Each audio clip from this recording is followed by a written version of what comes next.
What's going on YouTube? Welcome to my channel Money Moves with Kate. I'm Kate, and today we're going to talk about 5 places, secret places, to find real estate deals that are rarely discussed. If that's something that you're interested in, please stay tuned for the video. Coming in at number 1 is the Department of Transportation.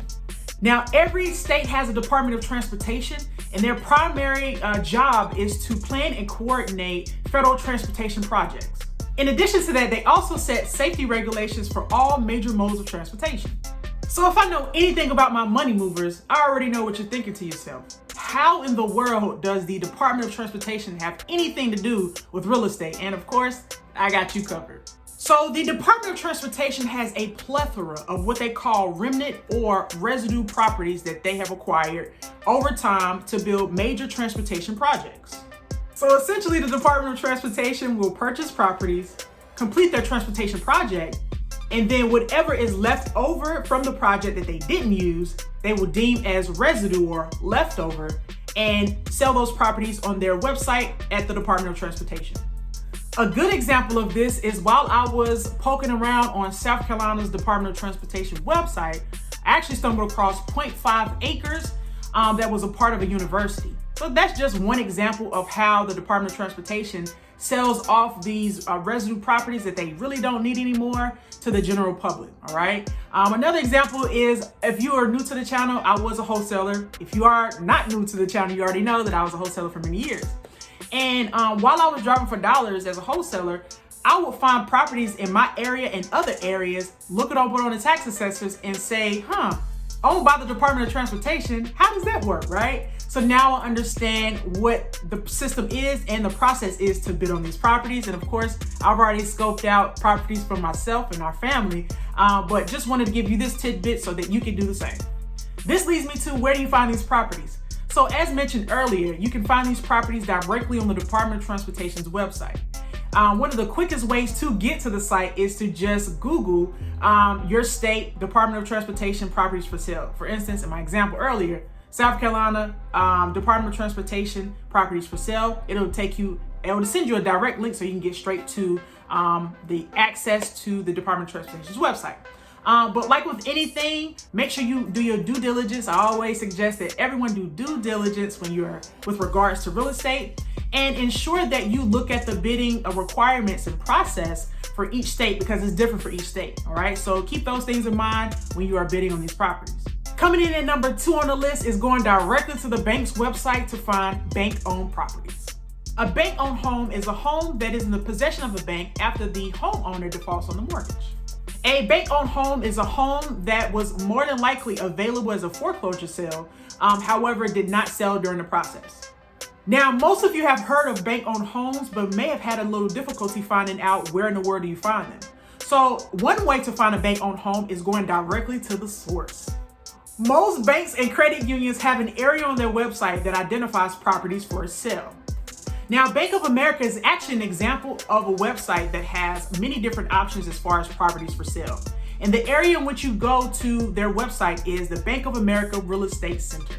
Here you will find properties by state that will make it very easy for you to search, and it's very, very user-friendly. And keep in mind that this is not the only bank that does this and has an area designated for properties that they have acquired and that are bank-owned that are for sale.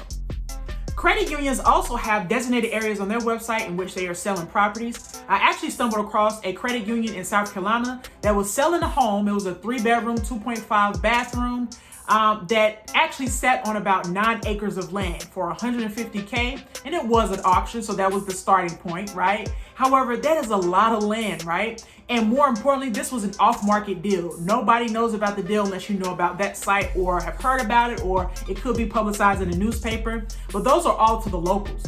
So if you're outside of the area, maybe in a different county within South Carolina, or a different city, or whatever the case may be, or even in city or county, learning about these off-market deals is vital.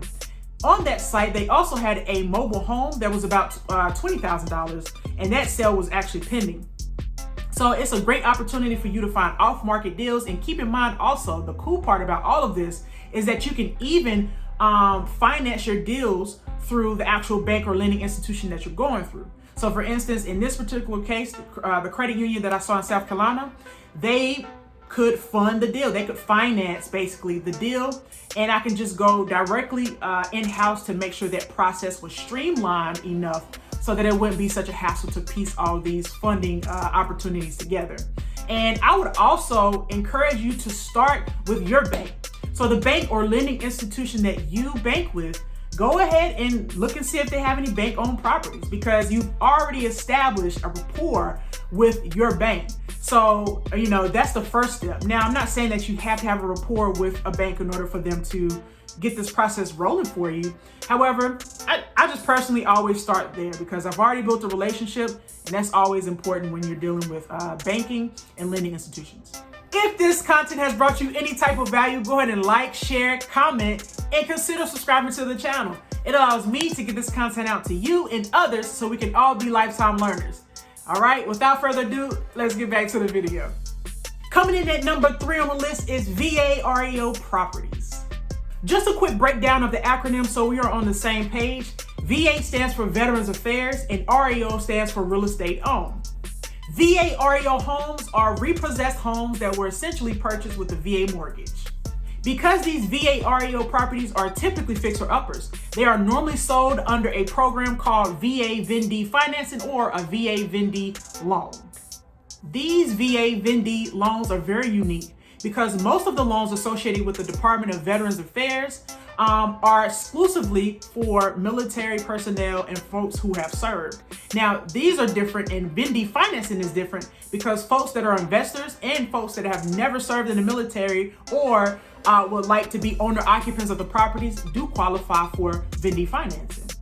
Vendee loans allows for a wider range of folks to purchase these homes. So that means investors, non-investors, veterans, non-veterans, and also owner occupants.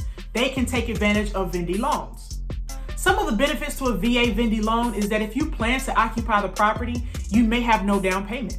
Also, if you do not plan to occupy the property, you may have a little down payment. In addition to that, there is no requirement for mortgage insurance, and another good benefit, not the only other benefit, but another good benefit is that the seller can contribute to your closing costs. So these are all excellent ways to benefit from the VA Vendee loan. So in order to find these properties, you will have to head over to a website called vrmproperties.com. And this particular site is really cool because it organizes everything by state, and it's actually very, very user-friendly. So give it a go and check it out. So coming in at number 4 are auctioneers. So an auctioneer is a person who conducts an auction, and you can find these auctions locally. So what I typically do is just Google local auctioneers or auctions in my area, and it pulls up. And there's actually 3 or 4 auctioneers in my area that are prominent, and they have a ton of real estate for sale. These deals tend to not be, sometimes they're on market, but a lot of times you might find things that are not on market. I'll give you a great example. I actually found a property, and it was on the market, but this is a good example of how good these deals can be, how sweet these deals can be. I found a property in Virginia. I know I'm skipping states all around, right? But I look everywhere. I invest everywhere. And I found a property in Virginia that was about 78 acres, okay? That's a lot of acreage of land, right? And it had a little cabin on it and a pond of water. And the best part about this land, if you know this channel, you know a little bit about myself, you know I am a land nerd and I love land, right? But this land was a way to utilize the land in order to make more money, to generate more money, AKA land hacking. And this land, guys, had rows and columns of Christmas trees. Yes, they had Christmas trees and trees. And a Christmas tree lease came and accompanied the sale of this property. So I was like, I am interested. I went in the room and told my husband, and we're super excited. We're not going to go forth with the property. It's just a little too far away for us. But that is what we're going to do a little closer to us, all right? So keep that in mind. These auctioneers have excellent deals. You are going to auction, so the price may go up as, you know, the auctions continue to go up. But just that is just another way to find these deals so that you don't have to go in the more predictable route. Going in the more predictable route is even more competition. Not to say these auctions are not competition, but you understand what I'm saying. These are ways to find properties that I feel like they're under the rug, okay? Under the rug properties like, ooh, I found something. It was fairly priced or maybe underpriced, but I did find something really cool. So keep that in mind to check out your local auctioneers. So before I start, clearly you can see it's a different day. I didn't push record to go into number 5, so I had to redo number 5, but that's okay. All right, so coming in at number 5 is the county surplus list. Now, these properties are on a surplus list because they did not sell at auction, okay? So typically these properties are there because they did not pay their property taxes. And my family and I have actually taken advantage of surplus properties. We actually purchased about an acre of land for $4,000. So this is a great avenue to purchase these properties if you find the list. And I'll get into the next step of how you find the list. Now, to find the county surplus list, what you're gonna do is go into Google and put in the county plus surplus properties list, okay? So for instance, if it's Mecklenburg County, you will put Mecklenburg County surplus properties list, and it should direct you or have a link to direct you to this site, the website, in which they have a whole list compiled of surplus properties. Now, not every county has surplus properties on their site. They may in fact direct you to govdeals.com, in which I've already discussed in another prior video. The link will be in the description if you're interested in more websites to find these properties. But yes, be mindful that not all counties operate the same way, and they may direct you off-site to another place, GovDeals or Public Surplus typically, so that you can purchase the properties from them. Now, there are surplus properties that are on a state level as well. And if you're interested in state surplus properties, you can head over to usa.gov, and this particular website will list very in an organized manner.